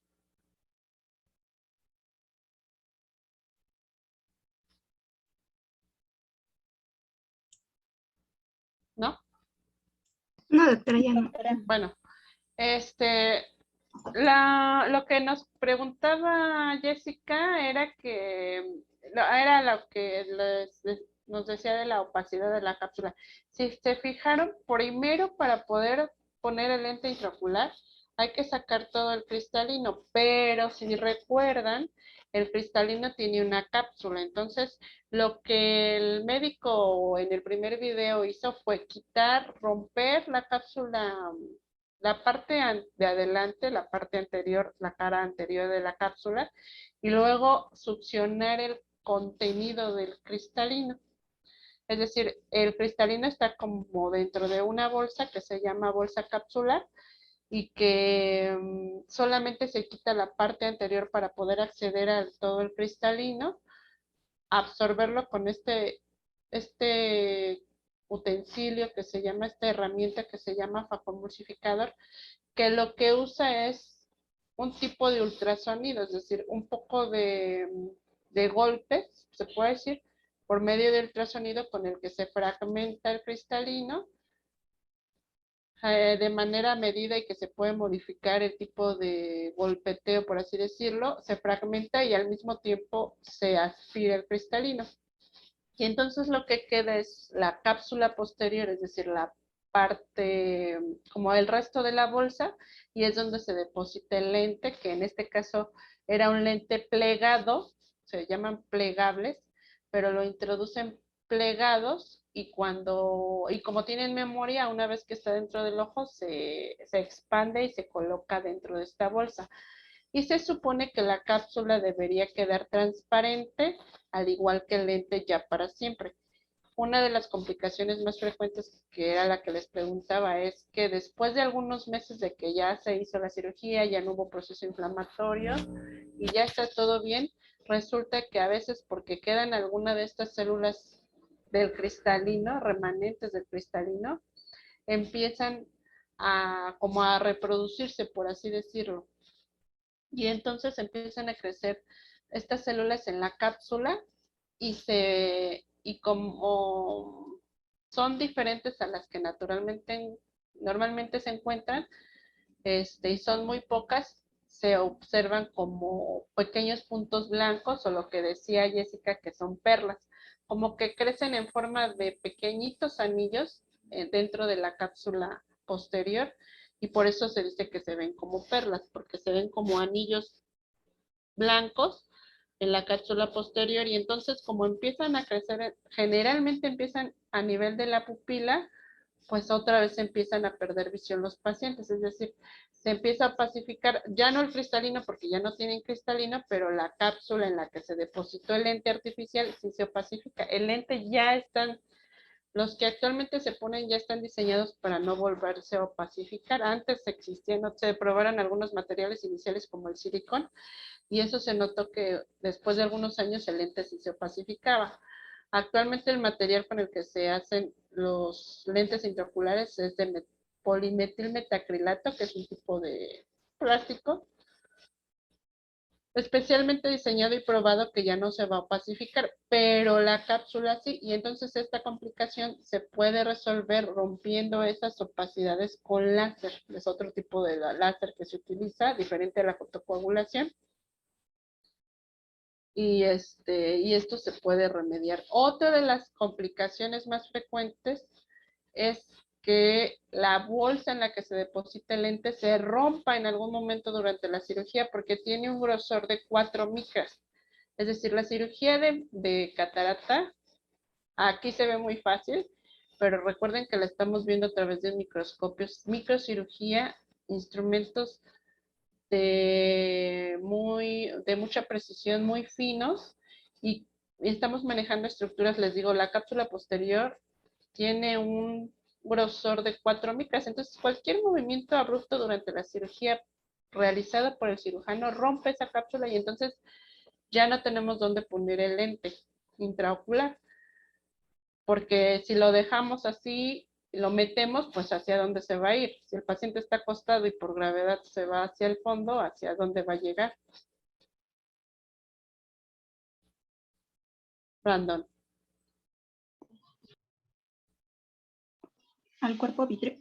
Ajá, al cuerpo vítreo, pero como el cuerpo vítreo es gelatinoso, puede llegar hasta la retina, y como el lente intraocular tiene en las orillas, ahorita no lo vimos bien, pero tiene un centro circular y como unas patitas, 2 patitas, que se pueden enganchar a la retina y ocasionar otras complicaciones. Entonces, es un lente que no está diseñado para estar en el vítreo ni en la retina, entonces no tiene dónde detenerse, pues es una complicación. Cuando se nos rompe la bolsa en la que normalmente debemos ponerle lente intraocular, generalmente ya no se pone ese lente de cámara posterior, así se llama, porque en esa zona es donde se pone el lente, sino que se ponen otro tipo de lentes diseñados, pero para detenerse sobre el iris, que se llaman lentes de cámara anterior. Nada más que por estar en esa zona y no ser los ideales, pueden provocar a la larga glaucoma, pero bueno, finalmente también es una complicación que se puede resolver. Y bueno, no sé qué más teníamos. Este es el tratamiento de la catarata. Todas las cataratas, el tratamiento final va a ser cirugía, pero no todas las cataratas se operan. Creo que ya se los había dicho, ¿no, Alan? ¿Te acuerdas?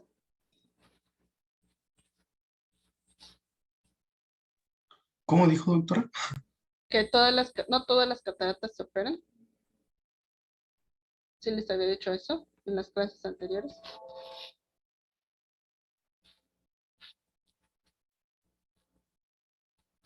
¿No te acuerdas?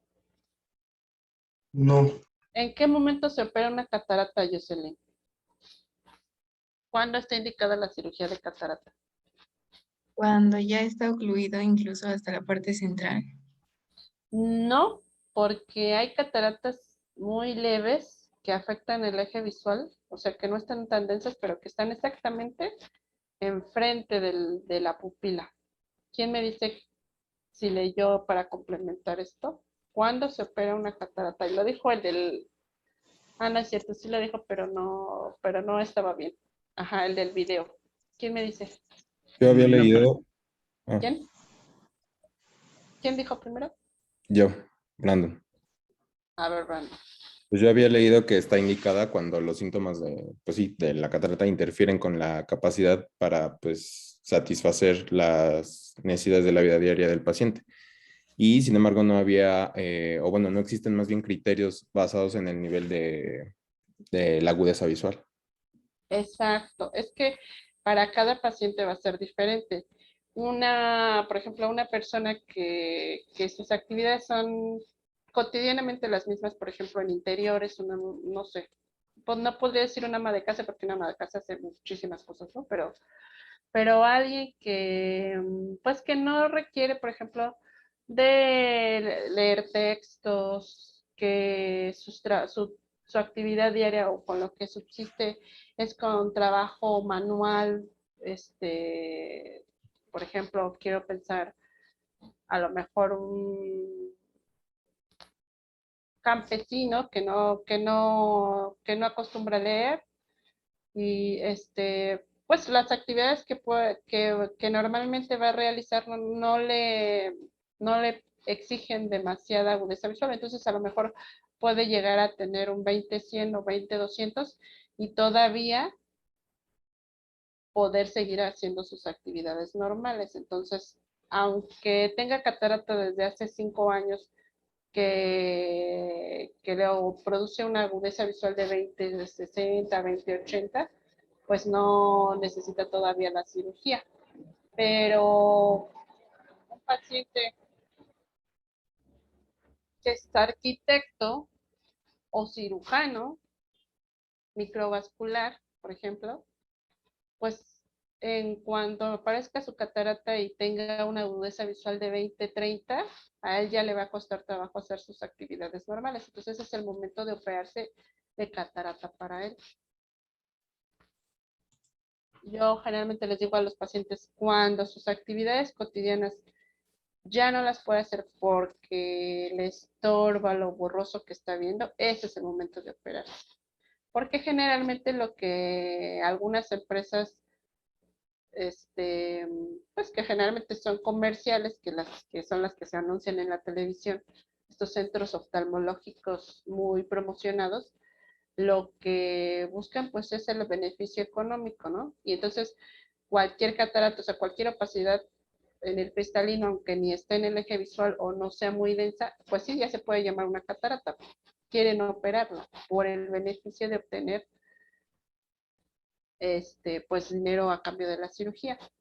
Pero pues para cada paciente es diferente, no se puede operar desde el inicio, desde que aparece una opacidad, todas las cataratas. Va a ser para cada paciente. Además, se confían porque son cirugías relativamente seguras, o sea, tienen poca cantidad de complicaciones, aunque son raras, pero pueden ser algunas muy graves, como ya las vimos. Entonces, no se puede operar de catarata a todos los pacientes que tienen catarata, ¿no? Para cada uno es diferente. Doctora, una pregunta. Bueno, yo leí en la guía de práctica clínica que igualmente cuando no es necesario el tratamiento quirúrgico hay un tratamiento conservador. Aquí se le puede dar al paciente prescripción de gafas apropiadas, pero mencionaba el uso de tintes que pueden lograr una mejoría visual para el paciente, pues mejore para pues, sí, sus actividades diarias. Pero mi duda es como qué tintes, porque busqué aparte, pero no encontré. Son lentes casi siempre con filtros amarillos que disminuyen el deslumbramiento que les produce las fases iniciales de la catarata. O sea, y además, casi siempre que hay una opacidad, cuando es incipiente, cuando apenas empieza, el paciente puede mejorar con una graduación. Como la refracción, el paso de la luz a través del cristalino cambia, la graduación también cambia y entonces a veces se vuelven miopes.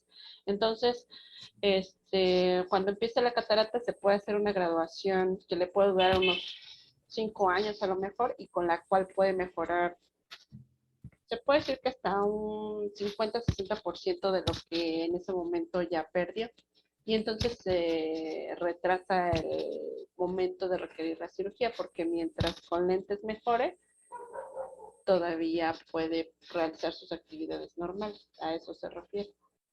Y lo de tintes, es que busqué tintes ahora en la mejoría visual, pero me salían otros tintes para estudios de fluorescencia y así. No, son tintes en los lentes, son filtros.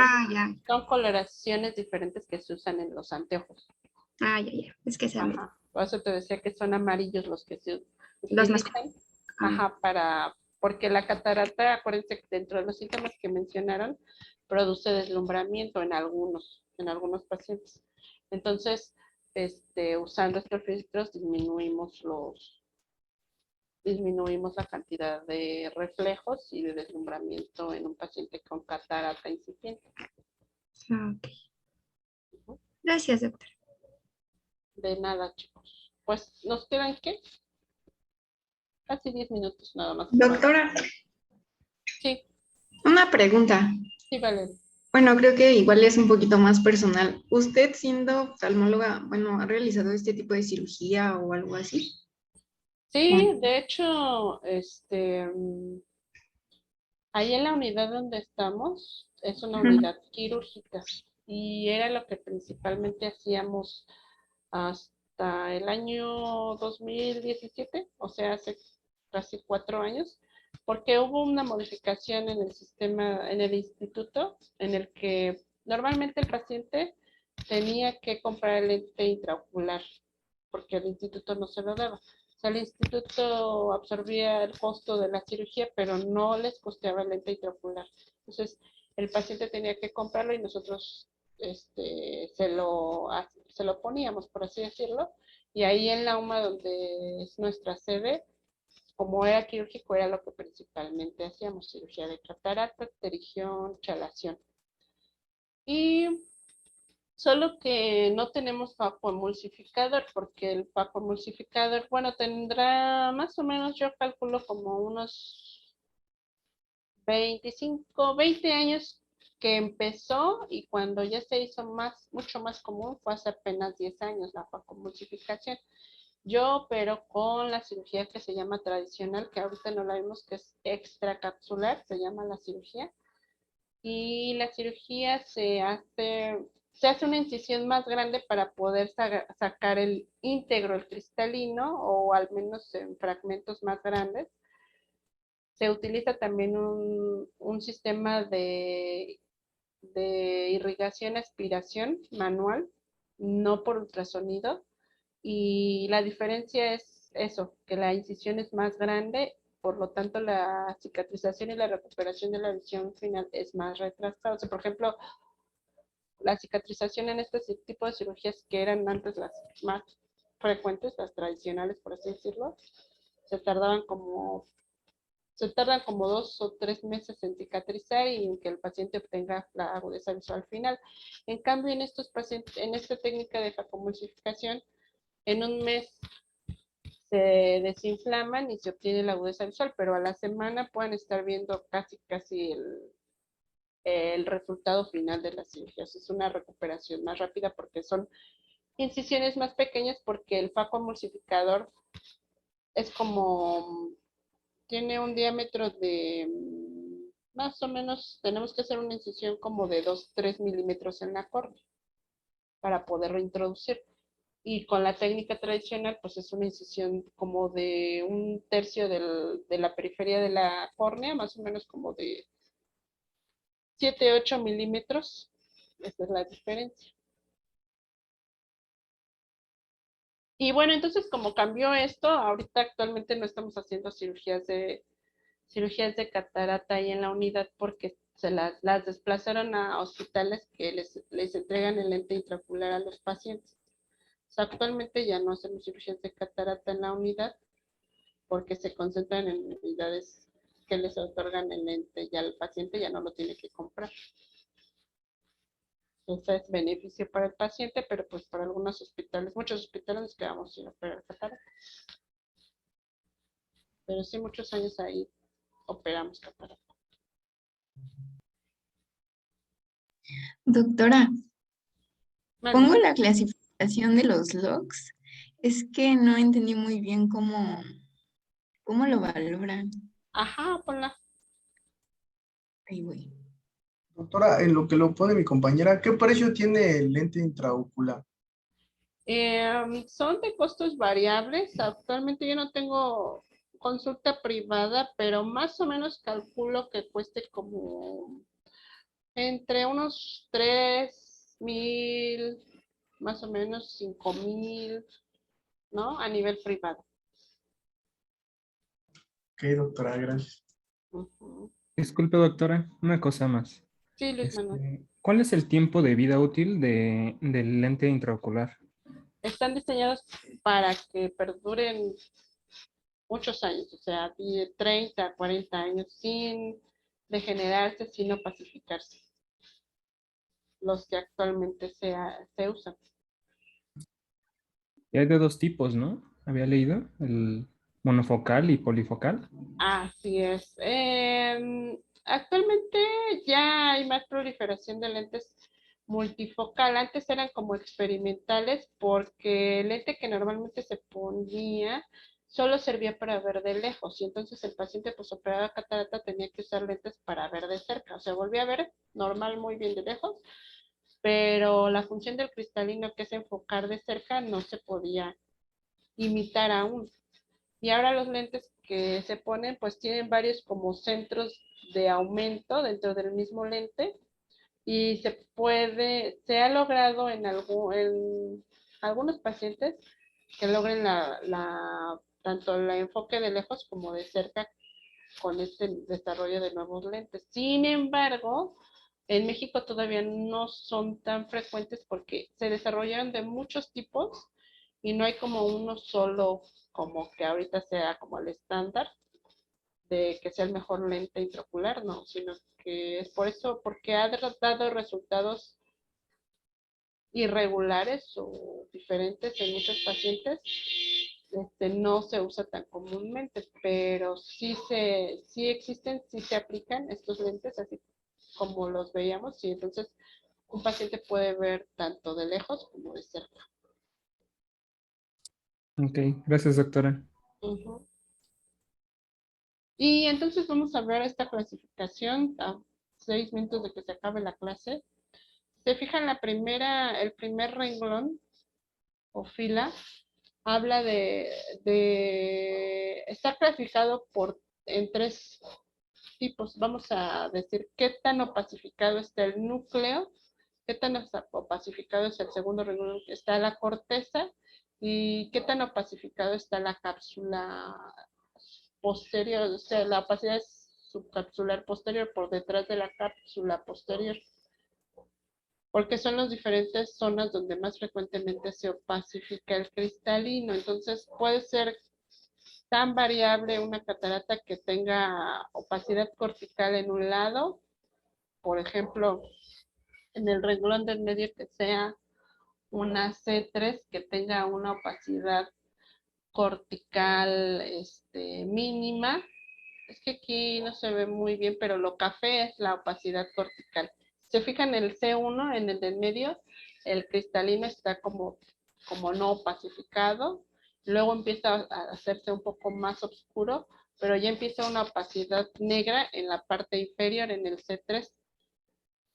C4 es casi la mitad del cristalino opacificado en su corteza y el C5 es toda casi por completo la corteza opacificada. Pero además de que está opacificada en esa zona, también podemos ver el núcleo con diferentes tipos de iluminaciones en el microscopio. Podemos ver específicamente el núcleo y entonces por eso está la clasificación superior.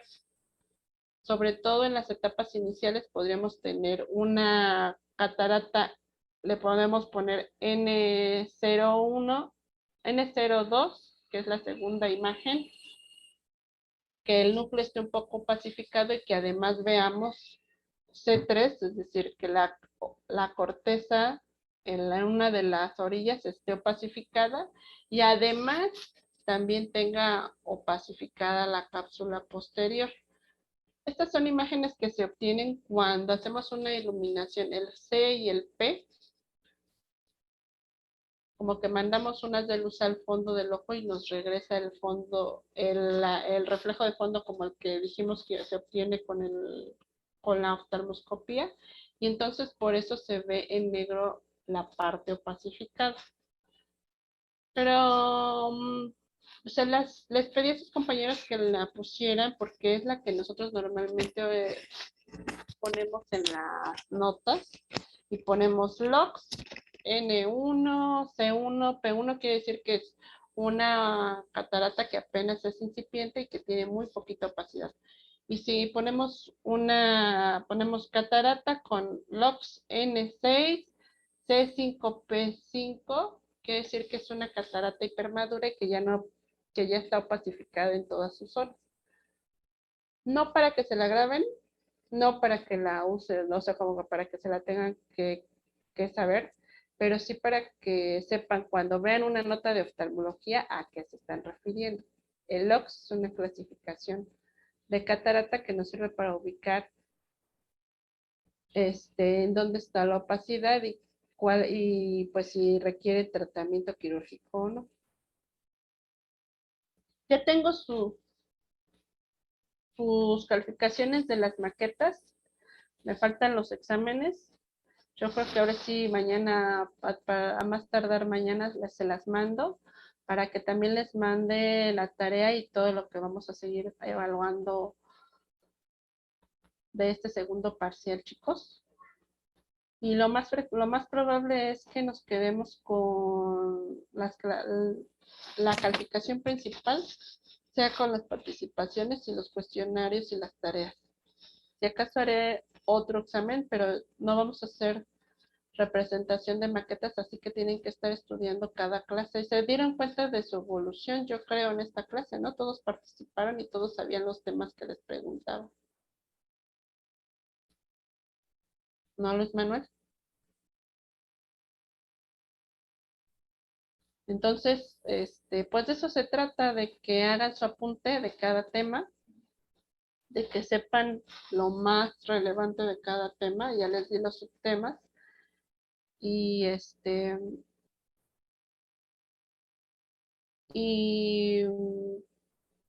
que no recaiga en un solo examen todo el peso de su calificación. Pero si no estudian, pues entonces de todos modos, cada vez que nos veamos y cada vez que hagamos cuestionario y cada vez que les pida participación, pues no van a tener, ¿no? Y entonces de todos modos van a salir con evaluaciones bajas. ¿Sale, chicos? Sí, doctora. Sí, doctora. Sí, doctora. Sí, doctora. Entonces, mis felicitaciones porque ahora sí me dio gusto estar con ustedes. Porque participaron todos y todos sabían de lo que les preguntaba. Bueno, casi todos.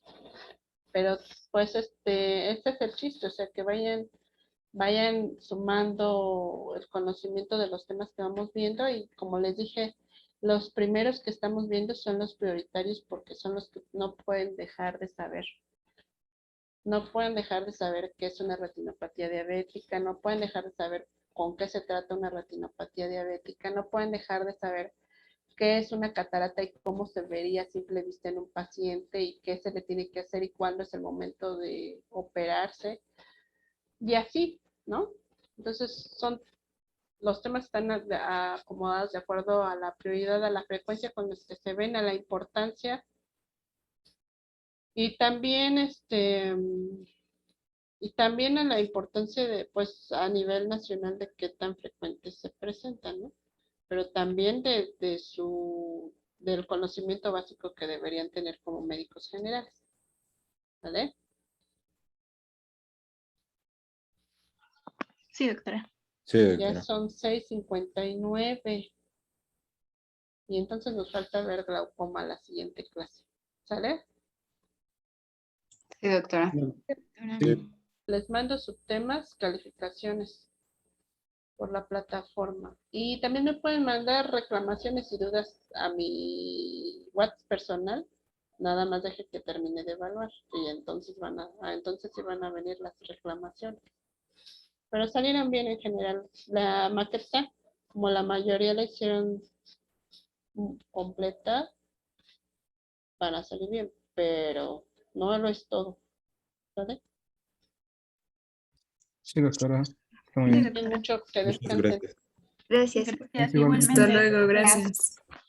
Hasta luego, doctora. Gracias.